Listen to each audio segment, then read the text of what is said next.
Kamusta pong muli mga katambay? Nagbabalik pong muli ang inyong katambay, si Katambay Manong po, para po magkomento pong muli sa inyo po dito po sa ating politika, kaganapan po araw-araw sa ating bansa. Ito po, komentuhan po natin ngayon katambay. Ang isa pong kapita-pitagan po yata ito. Representative po ng 2nd District po ng Manila, si Representative Ronaldo Valerio po. Valeriano, I think Valeriano po. Ito po yung nananawagan po sa Kamara mga katambay sa mga Pilipino na wag na raw pong iboto ng mga Pilipino ang Vice President Sara Duterte. Dahil po, ano daw po ang dahilan? Kaya po nananawagan po ang isang representative sa 2nd District na Maynila, si Rolando Valeriano, dahil daw po ito sa confidential fund na sinasabi pong corrupt daw po ang vice presidente at hindi tamang paggamit ng pera ng bayan according po rito sa representative. Pakinggan po natin ang balita at komentuhan po natin ang mga attack dog po at kasama po sa demolition job sa Kamara at sa ating Vice President. Pakinggan po natin.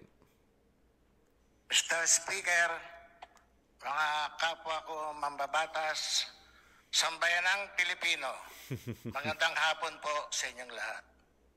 Sa anumang negosyo, maliit man o malaki, normal na dumadaan sa pagsusuri ng mga boss ng negosyo ang operasyon at budget ng negosyo.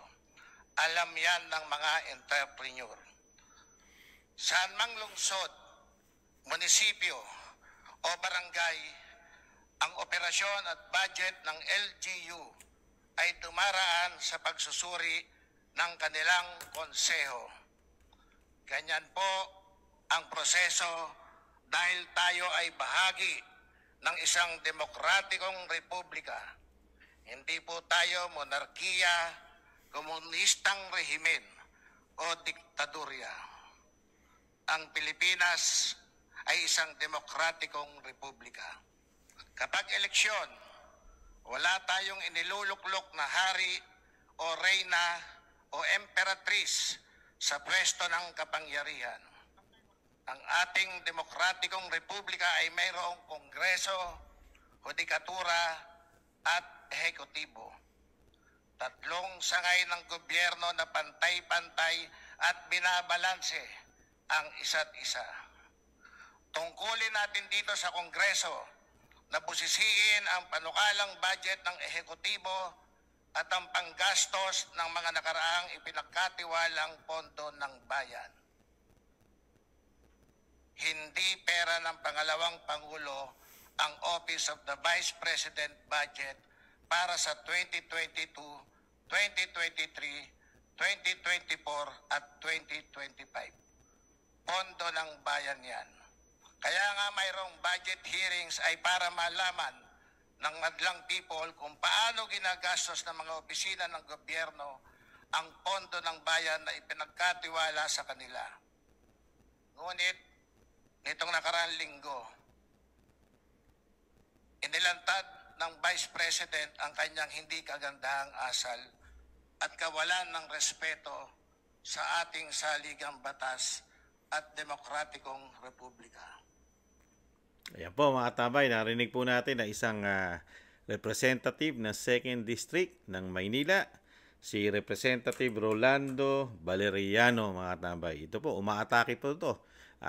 Kasamahan po ito ng Makabayan Block sa pangunguna po ng convicted child abuse, si Franz Castro mga tambay, Representative Franz Castro. Magkakasama po ito sa mga demolition job na ginagawa po sa ating BP.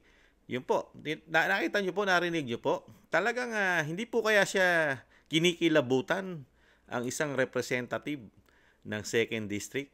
Kasama po ang convicted ng child abuse, si Franz Castro, sa mga sinasabi nila. Hindi po ninyo pera yan. Pera po ng taong bayan yan. Kailangan pong binubusisi daw ang mga pondo na galing sa taong bayan, mga katambay. Hindi kaya sila kinikilabutan? si Representative Rolando Valeriano, mga katambay, dapat daw pong busisiin, lalo po daw ng budget ng Office of the Vice President 2022, 2023, 2024, at 2025, mga katambay. Yung sinasabi po ni Congressman o Representative Rolando ay nasa COA na po. Nasa COA na po. Nag-submit na po ng report. Kasama po ang mga resibo, ang Vice President, ang Office of the Vice President. Kaya lang po, pinasasama nila, mga katambay. Pinasasama. Ang tanong naman ni Kamanong at ng mga katambay ni Kamanong, mga kababayan, mga Pilipino, nasaan naman po kaya ang inyong hindi nyo rin pera? Pera po ng taong bayan yan. Representative, isama nyo na po ang buo po nyo kasamahang representative, congressman at speaker. Ilatag nyo na rin po sa taong bayan. Sinabi pa po ninyo na pati ang LGUs, di ba? Pinag-uusapan sa konseho ang mga budget. Sino naman po kaya ang nakikipag-usap o kinakausap sa budget naman po ninyo? Sino po? Buti pa ang LGUs. Pinag-uusapan at sinisilip ng konseho. Sino naman po ang sisilip? Nagtatanong po si Katambay Manong, representative ng 2nd District, Rolando Valeriano. Sino po ang sisilip ng inyong pondo? Sino po? Dahil sa LGU, sinabi nyo, sinisilip ng konseho. Sino po ang sisilip ng mga budget nyo? Mga confidential fund nyo? Mga extraordinary nyo? Extra travel fund? Di ba? Kung ano-ano pang fund. Sino po ang sisilip? Dahil ang COA, hirap din kayong silipin.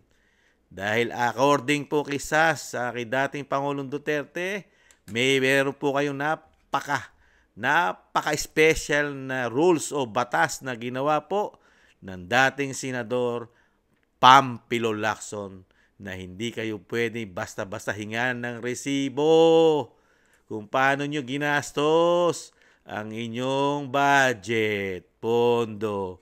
Kayo lang po ang gumagawa kung paano po nyo ginastos sa loob ng 12 buwan. At hindi rin po kayo inuobliga na magpasa ng mga resibo sa COA.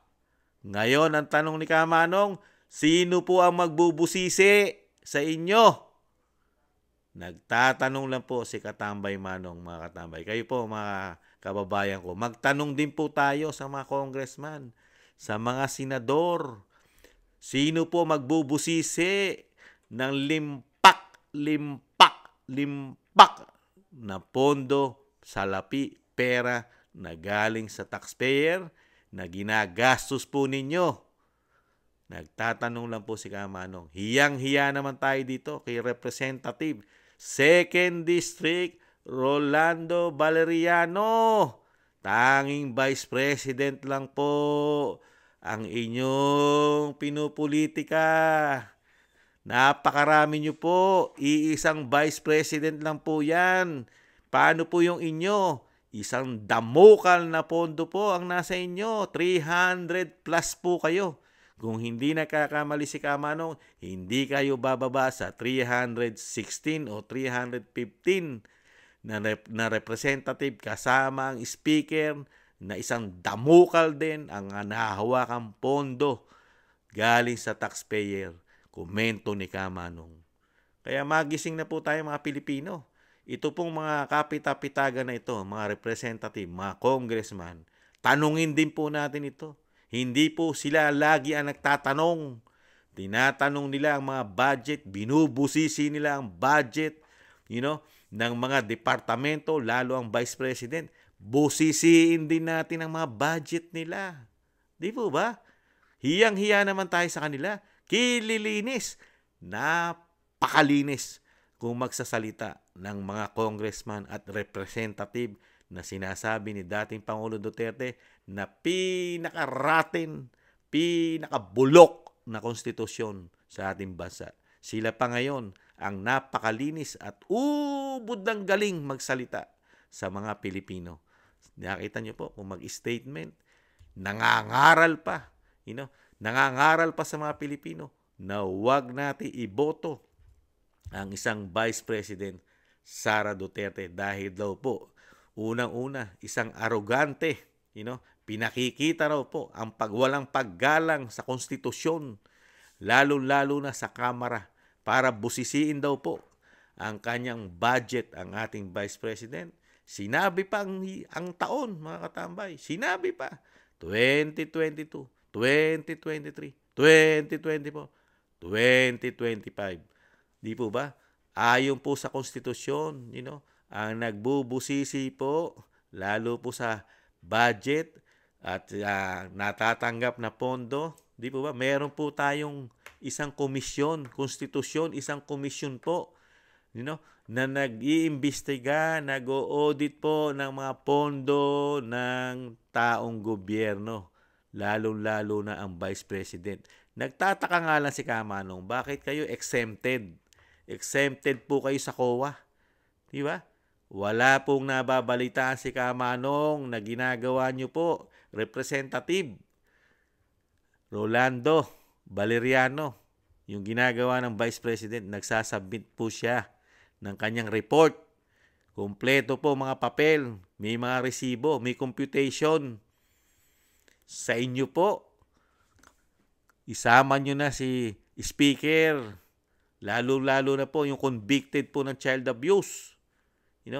Sabay-sabay na po kayo. Dalhin nyo na rin po yung mga report nyo ron. Yung mga resibo nyo po, matatapos na naman ang taon. Nasaan na po yung mga resibo nyo? Yung mga proyekto nyo, paano nyo ginastos sa inyong mga distrito? Diba? Ilabas nyo rin po. Ilabas nyo rin po, mga congressman, mga representative. Bitbitin nyo na rin at imbestigahan nyo na rin ang mga senador. 24 po yan, kasama speaker. At magyayaw-yaw din po kayo dyan. Maghihiyaw din po kayo dyan sa Kamara. Sabihan nyo po lahat ng kasama nyo, pati po kayo, Representative Rolando. Ayain nyo po sila. Gawin nyo na po. Ipunin nyo na po ang mga resibo nyo. Ipakita nyo na po sa taong bayan. Pati ang confidential pan nyo. Gusto po namin makita yan. Matagal na panahon na po. Ginagatasan nyo. Ginagawa nyong bangko ang Kamara at Senado. Wala naman kayong deposito, withdraw lang kayo ng withdraw sa pera yata ng taong bayan. Komento lang ni Kamanong.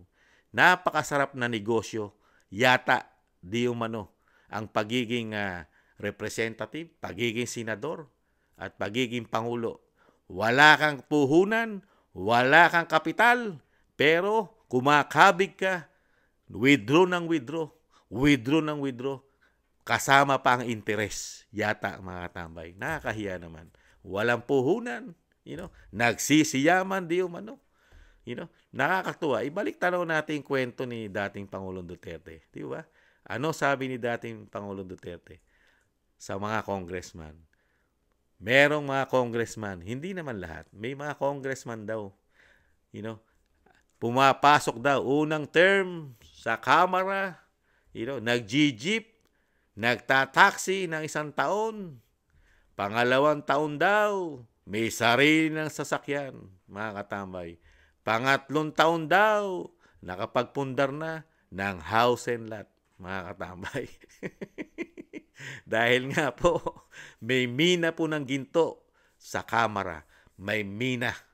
Lahat po yata ng kanilang mga opisina, pati po yata ang opisina ni Representative Rolando Valeriano, may mina po yata sa kanyang opisina. Limpak-limpak na ginto at isang damukal na brilyante at isang damukal na perlas, mga katambay, ang mga opisina po ng mga ito. Dahil Hindi po nasisilip at nakikita ng mga Pilipino yung mga pera for how many long years. Exempted po sila sa computation. Ang Kamara yata at ang Senado. Pati ang ating Pangulo ngayon, hindi ninyo kinakalkal ang confidential ng Pangulo, Mr. Representative, 2nd District, Rolando Valeriano. Yung 2022 ng Pangulo Confidential Fund, yung 2023, yung 2024, yung 2025. Nabanggit nyo po ba yan sa speech nyo na kailangan di pong kalkalin, pag-usapan sa Kamara ang budget, travel fund, confidential fund, at ang budget ng Pangulo 2022, 2023, 2024, 2025, Mr. Representative, at pati po ang inyong speaker at ang Senate President. Kasama po ba yan sa mga iimbestigahan nyo pag-uusapan sa Kamara? Nagtatanong lang po si Kamanong, si Katambay Manong. Kayo po mga kababayan ko, magtanong din po tayo rito kay Representative Rolando Valeriano ng 2nd District ng Maynila na pinakasikat na sikat ang siyudad ng Maynila. History po ito sa ating bansa. Sa buong Southeast Asia Index, nangunguna po ang Maynila sa number 1, pinakamataas na crime rate sa buong Southeast Asia ang siyudad ng Maynila, mga katambay. Kung mali si Kamanong, pulaan nyo si Kamanong, mga katambay. Pwede nyo pong i-google. Kaya proud na proud po ako na meron pong representative ng 2nd District ng Maynila. Talagang yung syudad niya ay talagang laging number 1. Isama na natin si Representative Abante, mga katambay. Umaabante talaga ang Maynila. Laging abante sa krimen, mga katambay. Hiyang-hiya naman tayo dito sa mga representative na ito, mga katambay. Si Vice President lang ang kanilang talagang pinagtutulong-tulungan. Kaya lang, gising na gising si Kamanong. Nakikita po kayo ni Kamanong kung gaano na po kayo katagal. Tinubuan na po tayo na ugat dyan. Tinubuan na po tayo ng ulalo. Sa pagsasamantala di umano sa pera ng kabaang yaman. Komento ni Kamanong, sa pagsasamantala ng pera ng kabaang yaman, pera ng taxpayer, tinubuan na tayo ng mga ulalo dyan, naglalakihan na ating mga tiyan.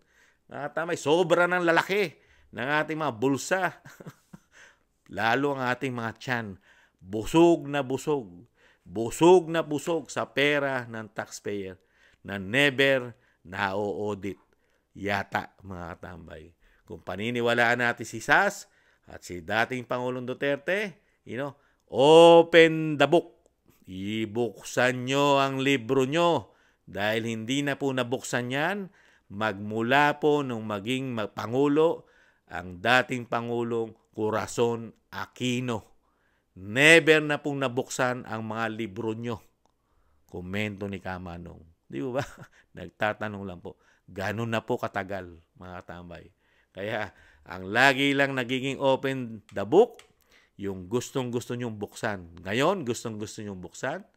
Ang ginagawa po yata ninyo, dahil nga demolition job, dahil gusto nyong mawala sa pwesto ang Vice President para po mapalitan, ma-impeach, dahil gusto nyong ma-impeach yata para po pumalit na isang Vice President ang mga gusto nyo o yung mga sinasabing sinusunod ninyo.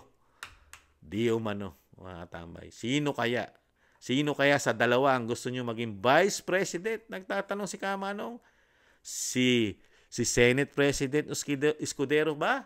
O si Speaker Martin Romualdez? Nagtatanong lang po si Kamanong sa inyo. 2nd District, Representative Rolando Valeriano. Sino po ba ang minamanok nyo para maging Vice President? Kaya lang, hindi tanga ang mga Pilipino. Hindi po kami bobo, Representative. Dahil dinadala nyo sa kapirahan, gusto rin naming malaman ang pera ng Pilipino na nasa inyo, na napakatagal ng panahon, kung paano nyo ginagastos, kung paano nyo kahit kapiso-pisuhan, gusto namin makita kung saan napupunta ang aming tax na tinatax namin. Saan napupunta? Saan po ba? Ano mga proyekto natin, mga representative? Lalong-lalo na Makabayan Black. Gusto namin makita kung saan napupunta ang budget niyan na galing sa amin. Si Brosas, si Raul Manuel, lalong-lalo na yung convicted ng child abuse. Gusto namin makita ang budget na galing sa amin saan napupunta. Hindi lang kay Vice President Sara Duterte. Kaya mga katambay, pagka mga ganito na mga politiko at nagmamalaki at nagmamalinis, kailangan natin komentuhan mga tambay. At kailangan natin magtanong sa kanila. I-push natin ng i-push dahil kailangan na natin ngayon makita ang pera natin na nagtatax po sa ating bansa. Dahil si Kamanong ay nagtatax, mga katambay. Kaya karapatan din po magtanong ni Kamanong. Dahil si Kamanong ay nagbabayad ng property tax. Napakamahal ng mga property tax, mga katambay. Kaya gusto kong malaman saan dinadala ang ating mga tax, mga katambay. Silipin natin, tanungin natin ang tanungin. Kaya laging sinasabi ni Kamanong, sana pag naging presidente ng Agila ng Mindanao, unahin trabahuhin po ang mga kaperahan nito. Kailangan buksan sana ng magiging presidente. Kung maging presidente ang Agila ng Mindanao, ito ang unang trabahuhin. Kailangan maging open ng libro, pondo, yung mga budget na napakatagal na panahon. Kailangan po ma-audit ng mga Pilipino itong Kamara at ang Senado. Dahil sa tingin ni Kamanong, komento ni Kamanong, ito po ay napagsamantalahan ng napakatagal na panahon, mga katambay. Sobra-sobra na. Talagang lugmok na lugmok ang taxpayer dito. Sulit na sulit sa kanila. Sulit sa opisina nila. Very special sila. Spoiled na spoiled. Dahil hirap na hirap i-audit ng COA. Komento ni Kamanong. Kaya nakakalungkot po. Gumising na tayo mga tambay. Sampalin na natin ang ating mga mukha. Gising! Tanungin natin ang mga representative at ang mga senador kung saan nila dinadala at buksan nila, ipakita sa mga Pilipino, ipakita sa sambayan ng Pilipino, sa Pilipinas, sa buong mundo, kasama ang mga OFW. Magtanong tayo lahat. Gisingin natin mga sarili natin. Lalo na tatakbo yan sa susunod na eleksyon sa 2025. Tanungin natin sila lahat. Kailangan buksan nila ang kanilang libro. Ipakita nila. 6 na taon yan. 6 na taon ng senador nanungkulan. Kailangan natin mabuksan ng 6 na taon kung gaano kalaki ang hinawakan nilang pondo ng taxpayer sa loob ng 6 na taon. Ganyan din ang mga representative kasama ang party list. Kailangan natin malaman sa loob ng 3 taon kung paano nila ginamit ang pera natin, mga katambay. Dahil wala tayong nakikitang progresibo sa ating bansa, sa ating mga distrito. Taon-taon, nagbibigay tayo ng isang damukal na pera dito sa mga ito. Pero tangi kay Vice President lang nakikita nila. Yung mga nasa kanila, nakatago, kay lilinis, mga tambay. Gising-gising po, mga tambay. Magtanong po tayo. Karapatan natin magtanong dahil tayo'y Pilipino at tayo'y nagtatax, mga katambay. Muli po, si Katambay Manong po, nag-iiwan po. Magising na tayo. Magtanong tayo sa kanila. Ipalabas natin, mga tambay. Maraming salamat po sa mga nakagusto ng ating maliit na channel. Tambayang Makabayan, komento po na inyong lingkod. At sa mga nagla-like, share, and subscribe, at sa mga nagko-comment, maraming salamat po, mga katambay. Ingatan nawa. Sa muli. Bye-bye.